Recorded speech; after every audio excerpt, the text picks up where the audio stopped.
여러분 안녕하십니까? RTN 리얼타임입니다. 현재 부동산 이슈를 전문가의 눈으로 살펴보는 이슈앤마켓 지금 바로 시작합니다. 작년 11.3 대책 이후에 주택 청약 시장에 변화가 있었는데요. 오늘은 달라진 청약 제도에 대해서 알아보고 비교적 좋지 않은 주택 시장 분위기에도 반사이익을 얻는 부동산 상품에 대해서도 살펴보도록 하겠습니다. 오늘 이준철 해설위원 나와주셨습니다. 안녕하십니까? 네, 안녕하십니까? 네, 작년 11.3 대책 이후 약 2달이 지났는데요. 최근 주택 청약 시장의 분위기는 어떻습니까? 금융결제원 아파트2에 따르면 11.3 대책 이후 작년 11월 전국 아파트 1순위 청약 경쟁률이 18.2대 1에서 12월 7.3대 1, 올해 1월은 8대 1로 청약 경쟁률이 급감하였습니다. 단순히 11.3 대책에 따른 조정 대상 지역의 청약 경쟁률이 급감한에 대한 영향은 아닌 거고요. 최근 기존 아파트의 대출금 금리 인상, 그리고 분양 아파트의 중도금 및 집단 대출 규제에 대한 영향, 공급 과다에 따른 전반적인 시장 침체기가 복합적으로 작용한 걸로 판단이 되고 있습니다. 정부는 올해 1월 1일부터 분양 공고되는 아파트의 집단 대출 중 잔금 대출에 대해서도 여신 심사 가이드라인을 적용했습니다. 올해부터 잔금 대출도 소득 증빙이 의무화됐고 비거치 분할 상환이 원칙적으로 적용이 됩니다. 수분양자들의 입장에서는 대출받기가 더 까다로워지고 원금과 이자를 같이 상환해야 돼 보니까 비용도 증가하게 되었습니다. 이러한 상황에서 조정 대상의 지역이 과연 타당한지에 대한 부분을 좀 살펴보겠는데요. 강화된 금융 규제, 그리고 또 사실상 대출 금리도 사실 많이 올라갔는데 이러한 부분만으로 사실 단기 투자를 억제시킬 수 있는 요인이다라고 말씀드리는데, 여기에 11.3 대책에서 주요 지역의 조정 대상 지역 지정까지 겹쳐서 사실상 올 한 해 분양 시장은 좀 어려움을 겪을 것이다라는 게 업계 전반적인 의견입니다. 어쨌든 조정 대상 지역에도 불구하고 작년만큼 못하지만 올해 1월 서울의 경우 1순위 청약 경쟁률이 평균 15.7대 1, 부산 23.5대 1로 여전히 높게 나타나고 있습니다. 작년 수십 대, 수백 대 1의 청약 경쟁률은 아닙니다만 여전히 이슈 지역은 분양시장의 금융, 정책적 한파에도 불구하고 비교적 선전하고 있다, 이렇게 말씀드리고 있고요. 서울의 경우는 강서구, 염창동, 그리고 서초구, 방배동, 부산의 경우에는 강서구, 명지 국제신도시에서 높은 청약률을 보였습니다. 오히려 우리가 조정 대상 지역 외 지역이 청약률이 높아질 것이다라고 좀 예상을 했는데요. 반대로 분양 및 청약 경쟁률을 자랑하던 제주는 1순위 청약 경쟁률에서 0.21대 1, 대구의 경우에도 0.56대 1로 전반적인 분양 시장이 침체기로 이루어지고 있다라고 좀 보면 되겠고요. 하지만 연초이고 좀 또 국정 분위기도 좀 어수선한 상황에서 좀 판단하기는 좀 어렵습니다만, 어쨌든 8.25 대책과 11.3 대책이 현재 청약 시장과 주택 시장에 영향을 주고 있으면 좀 분명한 것으로 판단이 되고 있습니다. 네, 최근 조정 대상 지역 내에서 청약 제도가 일부 개편되거나 강화된다고 나와 있는데요. 먼저 바뀐 내용 알아보기 전에 주택 청약 제도에 대해서 간단하게 설명 부탁드립니다. 예, 청약 제도가 정말 많은 내용을 담고 있는데 그래도 시간 관계상 좀 짧게 좀 중요한 부분만 좀 살펴보겠습니다. 먼저 1순위 청약에서 가점제와 추첨제로 이제 구분이 되죠. 또 먼저 청약을 하시려면 입주자 저축, 즉 청약 통장이 있으셔야 되는데, 청약 통장은 청약 저축, 예금, 또 청약 부금, 주택 청약 종합저축 네 가지로 분류하게 됩니다. 단 청약 저축, 예금, 부금은 2015년 9월 이후로 신규 가입이 종료가 돼서 현재는 주택 청약 종합저축만 가입할 수가 있습니다. 인터넷 청약으로 청약을 하시는 건 뭐 잘 알고 있으실 텐데요. 국민은행은 국민은행 사이트에서, 그 외 은행은 금융결제원이 운영하는 아파트2의 사이트에서 인터넷으로 청약을 하시면 됩니다. 1순위 요건은 지역별 예치 금액을 납입 또는 예치 금액 이상이고, 서울 수도권은 12개월, 그 외 지역은 6개월이 경과하면 1순위 요건을 갖추게 됩니다. 먼저 유의할 시점은 가점제와 추첨제는 따로 구분하셔서 청약할 수가 없고요.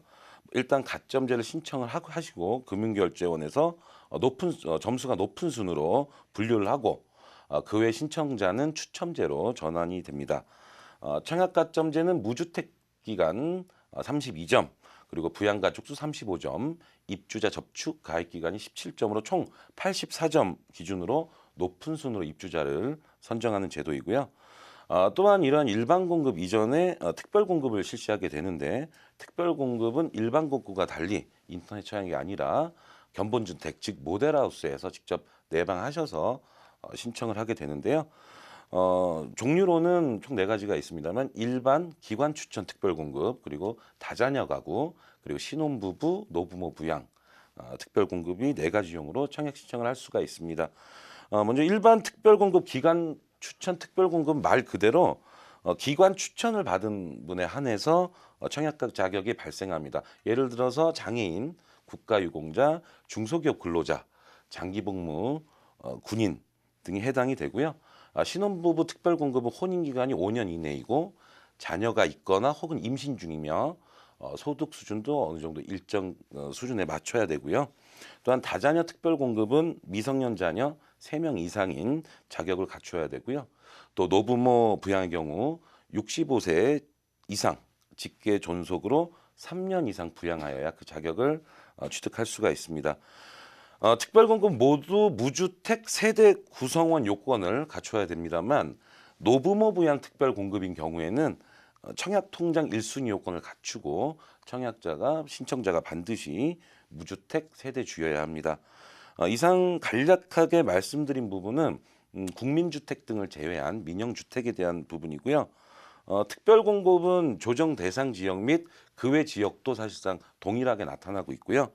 다만 일반 공급은 11.3 대책에 따라 조정 대상 지역에서 바뀌는 부분이 있겠습니다. 네, 주택 청약 제도에 대해서 간단히 말씀해 주셨는데요. 그렇다면 11.3 대책 이후 변경되는 청약 제도 내용은 어떻습니까? 먼저 제가 이전 뉴스 시간에 좀 말씀드렸습니다. 간단하게 살펴보시면 조정 대상 지역에 대해서 간단히 살펴보면 서울 전 지역, 경기도에서는 과천, 성남, 화성, 남양주가 해당이 되고요. 세종시, 부산광역시 일부 지역이 청약 조정 대상 지역으로 지정이 되었습니다. 청약 조정 대상 지역 주택 청약 시 유의사항을 살펴보면 1순위 청약 제한으로 민영 주택 청약 시 세대주로 한정이 됩니다. 조정 대상 외 지역에서는 계속해서 세대원 청약이 가능하고요. 2주택 이상 소유한 세대에 속한 자도 1순위 청약이 제한됩니다. 앞서 말씀드린 이제 청약 가점제에서 무주택 기간에서 무주택 점수가 기존에는 30세 이상이고 주택이 2주택 이상 있을 경우에는 주택이 있기 때문에 무주택 기간 점수가 0점입니다. 그러니까 0점이면은 청약 가점을 받지 못하는 부분이고 청약 자격은 됐거든요. 근데 이제는 2주택 이상이면 청약 조정 대상 지역 내에서는 아예 청약 자격 1순위 청약 자격이 제한이 된다는 부분입니다. 또한 그 민영주택에 그동안 이제 공공택지내 민영주택에서는 재당첨 제한이 있었습니다만 민영주택에 없었던 재당첨 제한이 또 도입이 됐고요. 또한 민영주택의 경우 조정 대상 외 지역에는 누구나 청약이 가능합니다만 조정 대상 지역 내에서는 세대당 1인만 청약이 가능하게 되었습니다. 또한 부적격 당첨자의 청약 제한 기간이 강화되는데요. 예를 들어서 이제 우리가 청약 신청을 할 때 우리가 아까 청약 가점제 말씀드렸잖아요. 이럴 때 신청을 하는 중에 부양가족 수를 잘못 입력했다든지 주소를 이제 뭐 서울인데 뭐 예를 들어서 하남 성남으로 기재를 했다든지 또한 무주택 기간을 또 잘못 입력하신 경우 그러한 부분으로 인해서 당첨 취소된 부분들을 저희가 이제 부적격 당첨자라고 이제 편의상 말씀드리는데요.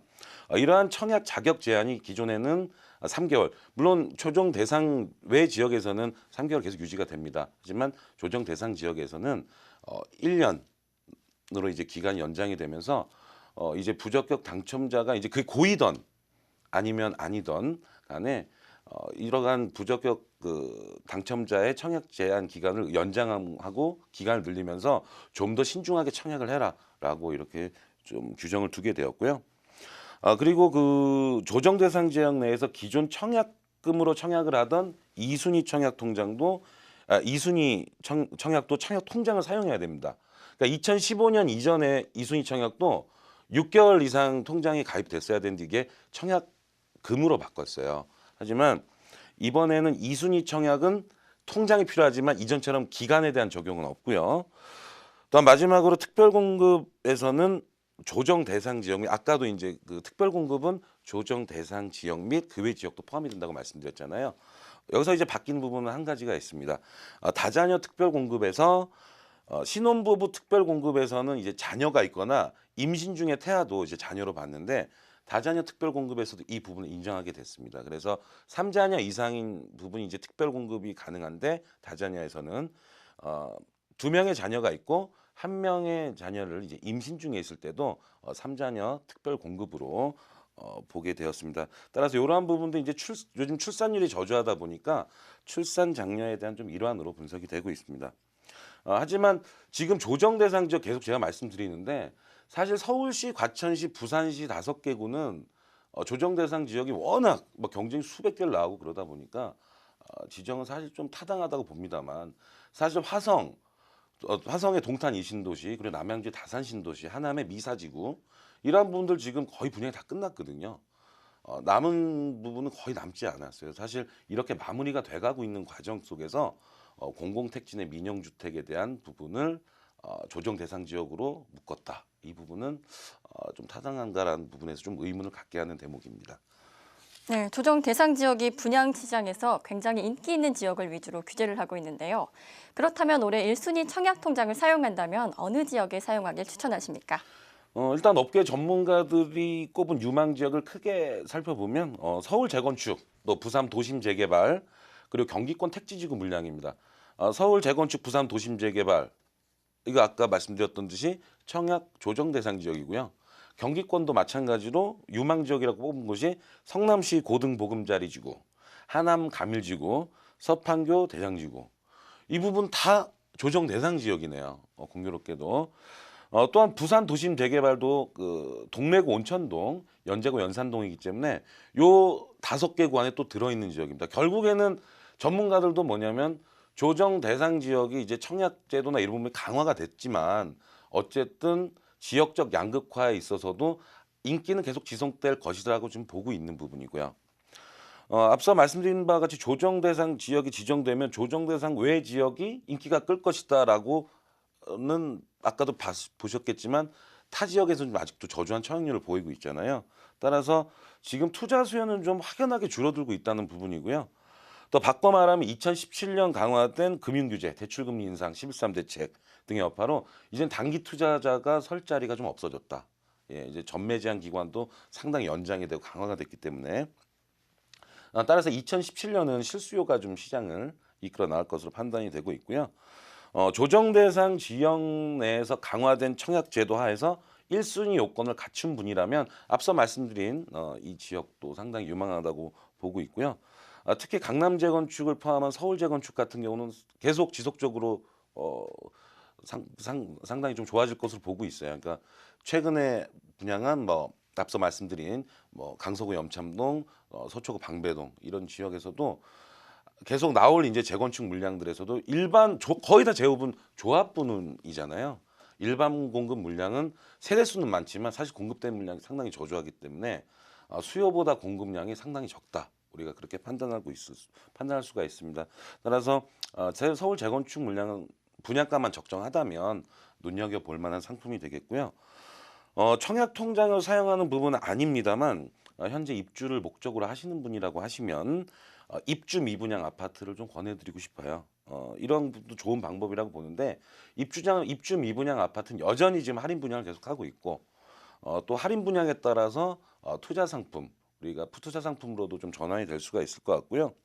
또한 이 미분양 상품들이 이제 다 중대형 아파트 40~50평대 이제 중대형 아파트들이 많은데 중소형 가격으로 중대형을 노리는 분들한테는 매우 좀 좋은 상품이 될 것 같고 또 가족이 많은 다인 가족의 경우에는 용인, 수원 지역의 입주 미분양 아파트를 좀 주의 깊게 살펴볼 필요가 있겠다라고 말씀드립니다. 네, 주택시장은 지역적인 양극화가 심화되고 서울과 수도권 인기 지역을 중심으로 분양 호조가 이어질 것이라고 말씀해 주셨습니다.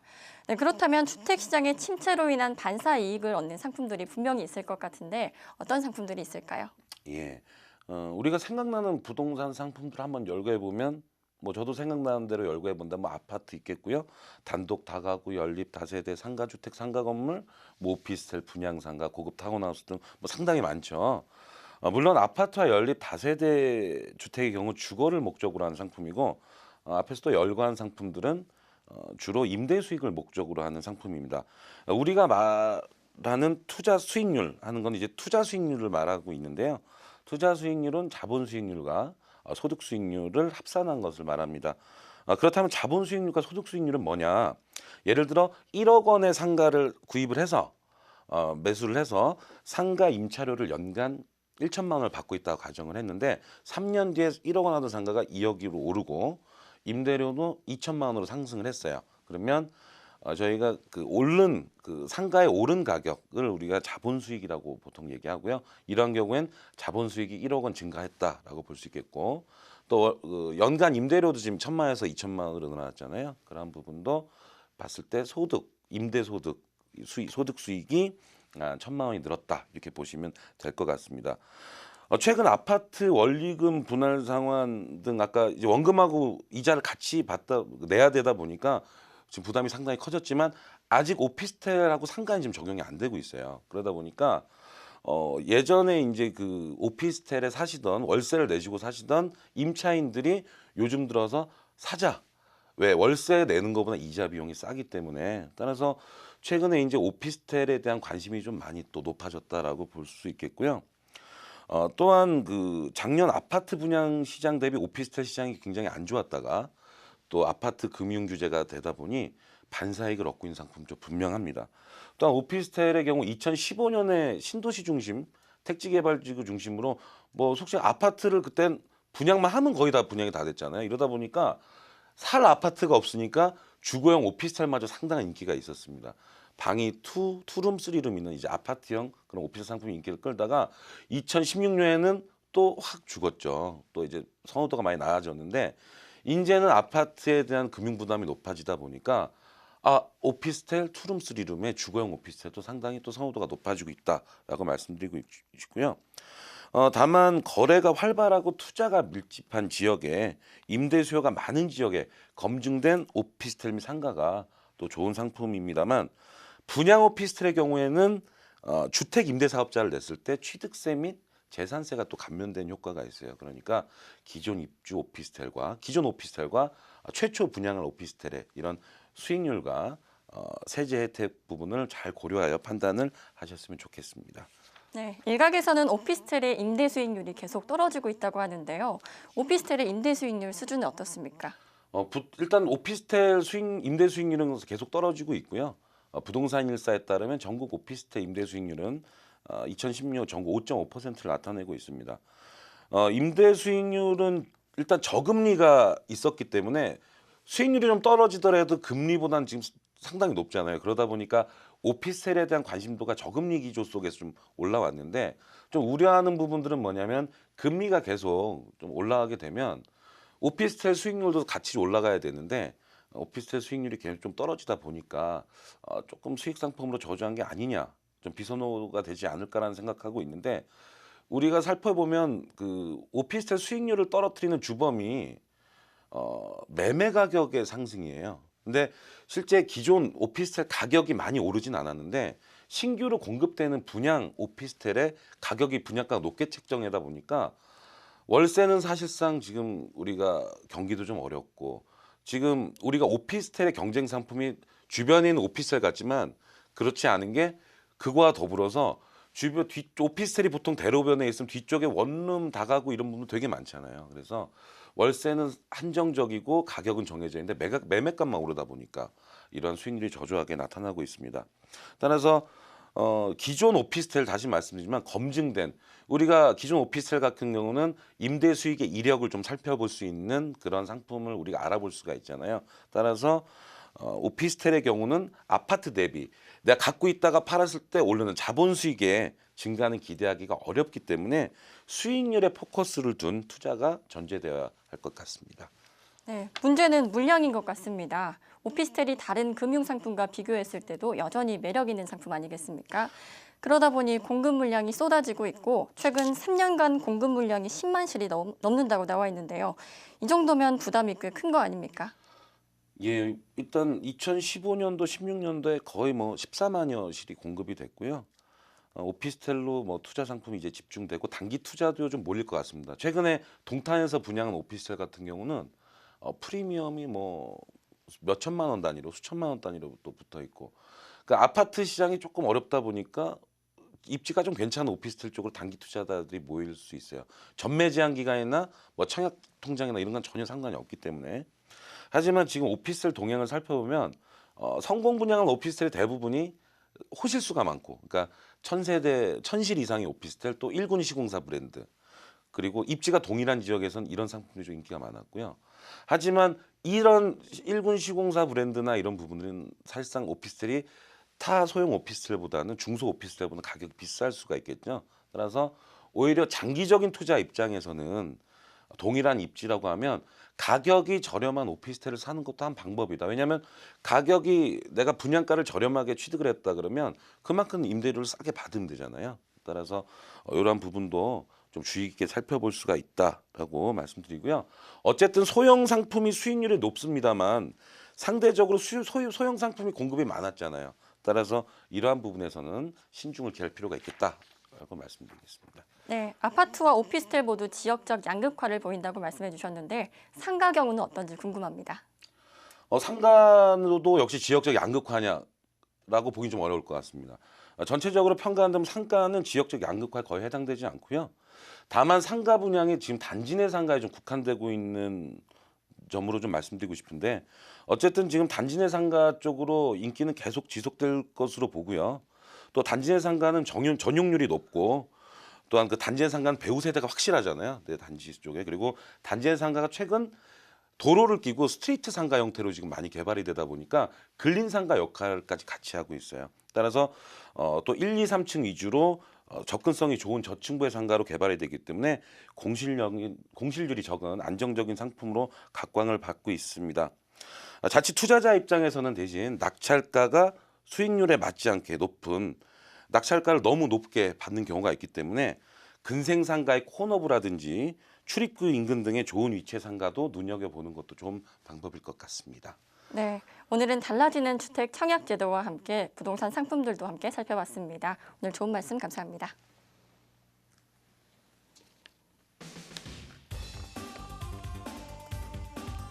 캠코는 1월 16일부터 18일까지 온비드를 통해 전국의 아파트와 주택 등 주거용 건물 104건을 포함한 785억 원 규모 810건의 물건을 공매합니다. 공매 물건은 세무서 및 지방자치단체 등 공공기관이 체납세액을 징수하기 위해 캠코에 공매를 의뢰한 물건들로 감정가의 70% 이하인 물건도 다수 포함되어 있다고 전했습니다. 신규 공매 대상 물건은 1월 18일 온비드를 통해 공고하며 보다 자세한 사항은 온비드 홈페이지를 통해 확인할 수 있습니다.